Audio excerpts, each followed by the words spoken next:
Why did baby boomers in the Western world become conservative starting in the late 70s or early 80s? This question has been asked and answered a lot of times on Reddit, among other places. Here's a Google result from u/Darzan_. The short answer is that these ideas were represented in the 60s by a small but loud minority and didn't become less popular but rather became less visible during the times you mentioned. Our popular image of the 60s is of hippies, Vietnam War protests, free love and general societal upheaval. However, this only ever constituted a minority of people. Gallup polls found that as of 1967 only 1% of Americans had been to an anti-war protest and only 9% would consider going to one. In a University of Michigan study asking about social groups in America, fully a third of people gave war protesters the lowest possible rating and only 16% gave them any sort of positive rating. Regarding hippies, a sociologist Louis Lablonsky, who attempted to analyze hippies as a subculture, concluded that as of 1968 there were only 200,000 dedicated hippies in the US. This doubtless undercounted, as he didn't count teenagers or people who may be hippie adjacent. For example, 400,000 people attended Woodstock. And it's very hard to quantify a subculture with no hard boundaries, but we can still see that hippies were not the norm for this period, and that the popular image of the 60s was confined to a rather small minority of people. The popular mythos of the 60s is enduring. Everyone went to Woodstock, protested the war, smoked some pot and then grew up and put on a tie and went to work for the man in Nixon's/Reagan's America. These are almost a founding story of modern American society, but like so many founding myths, it's not really true and an idealized version of the past. And the numbers don't bear it out. There really was a silent majority that was scandalized by the counterculture rising in backlash to it. The counterculture really was a counterculture outside mainstream, even at its height. The ideas of the counterculture were also not really defeated in the 70s and 80s, rather they were organized and scattered into many different movements and subcultures we can trace to the 60s. Everything from New Age spiritual movements to the gay rights movement had their origin there. Nixon's silent majority was a reaction to these, and Falwell's later moral majority the same, though by that time these ideas were no longer counterculture but part of the fabric of American society. The hippie was no longer shocking but rather a character from central casting. Despite its very real cultural power, the moral majority/American reaction/evangelical fundamentalism also has a somewhat mythical reputation and never achieved the dominance that it sought, being able to influence the political and religious spheres, but failing to gain ground in the cultural and academic spheres except among its own parallel institutions. Almost from its inception it was subject to relentless pushback and mockery. And it by no means had a lock on 80s culture, as seen by the rise and popularity of music genres like metal and laugh lines in shows like The Simpsons. While movements such as the gay rights movement formalized and grew.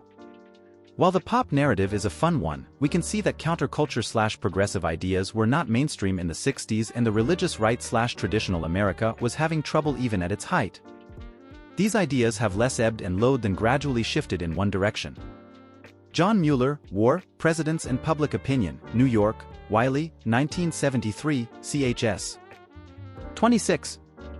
Louis Lablonsky, The Hippie Trip 2000 edition.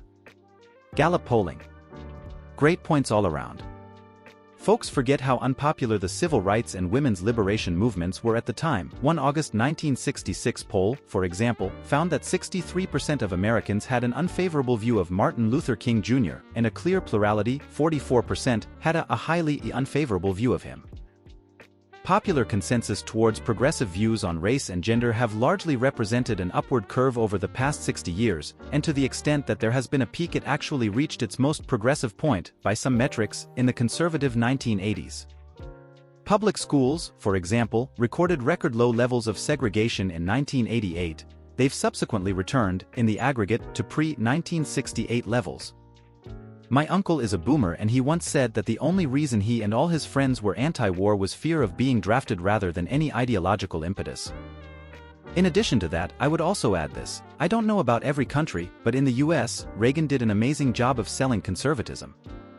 Say what you will about the Jipper, I have plenty to say, but I'd prefer to avoid getting a CIA file if I don't have one yet, but he could have sold cow shit to dairy farmers.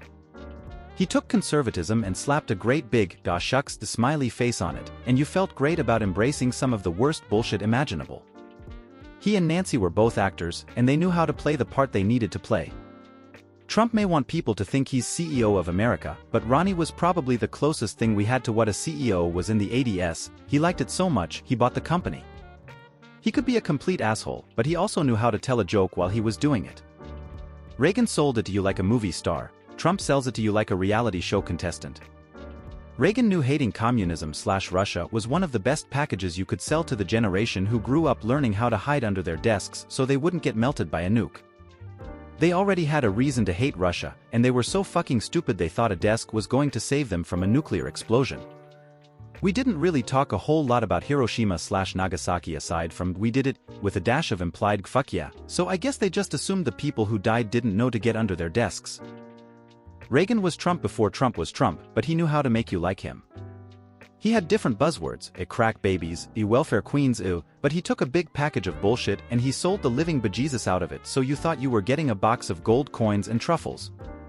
I was only a kid when he was president, but he seems like the last president who everyone seemed to like, even when they hated him. He and his team, because, face it, the cheese was already sliding off the pizza at that point, wrote the book that every Republican presidential nominee has played by since then. We hate who you hate, the government is bad so you should put me in charge of it, and taxes suck, so we'll cancel them. That's the basic core of the campaigns for Bush 1 and 2, Dole, McCain, Romney, Trump. McCain was maybe the only one out of that group that came close to selling it the way Reagan sold it, and you'll notice he's that rare GOP member who a lot of Democrats admit they could have lived with had he won. Bush 2 could sell it to you like your pal at the bar, but Reagan gave it to you like the daddy you wished you had. Another point in how conservatism was sold to boomers, they were the generation where punditry became a big thing and the conservatives were the ones who went there first. Rush Limbaugh, in the 90s, was also pretty good at the Reagan game. He was Uncle Rush on TV and syndication, sitting at his desk on a set that looked like a home study, and he was just gonna talk to you for a little bit about the way things ought to be. The big difference between Rush and Ronnie is Rush took the Reagan playbook and then added to piss off the libs to the formula. He didn't care about being polite, and if he pissed you off, then you were just a liberal anyway, and who gives a shit you're not buying his books, but you hate watching his show, thank you for the ratings. Under Reagan, you didn't hear about people reaching across the aisle, because there was still something in the way of civility in politics, and when it was a worthwhile, and I'm not talking like the government is going to shut down, but this is generally agreed to be good for the country, you just work together, period. I guess, continuing the metaphor from earlier, Reagan turned DC into Golden Age Hollywood, complete with the complete and total fucking over of entire groups of people, but with a smile and some pin-ache. Trump brings the reality show psyche to DC. Yep, we're fucking gonna fuck some fucking people over, and you know you fucking love it, because you're just as horrible as us. Same end product, different assembly line. And before anyone both sides meet, yeah, but one side does it way fucking more than the other.